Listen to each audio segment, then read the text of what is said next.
होय हो. काय ग? अहो काल भावाचा फोन आला होता. हा. तेव्हा तो म्हणत होता हक्क सोड पत्रावरती सह्या करायच्यात. असं. त्यासाठी त्याने मोठ्या बहिणीला पण फोन केला होता. होय. तेव्हा त्यांनी सही करण्यासाठी त्याला काही दागिने आणि काही पैसे मागितले होते. मग तो म्हणत होता तुला पण काय पाहिजे ते देतो, पण तेवढ्या हक्क सोड पत्रावरती सह्या कर. मग चांगलंय की. मग तू उद्याच्याला हक्क सोड पत्रावरती पहिल्या सह्या करायला जा. हो. पण सह्या करताना माझी एक अट आहे बर का. कोणती हो?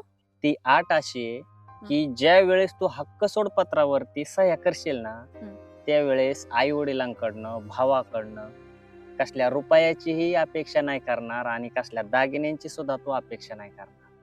हा.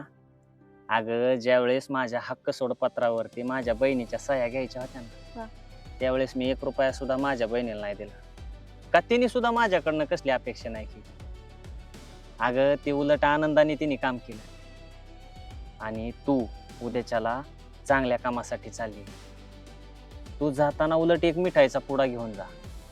ज्यावेळेस हक्क सोड पत्रावरती तू सह्या करशील ना, त्यावेळेस सगळ्यांची तोंड गोड कर आणि तुमचा भावा बहिणीचा गोडवा हा असाच अविरत टिकून ठेवा जसा माझा आणि माझ्या बहिणीचा आहे.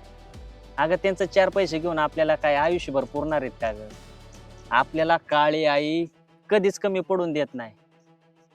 आणि तुझ्या आई वडिलांनी तुला मला देताना शेतकरी मुलगा बघून दिलेला आहे.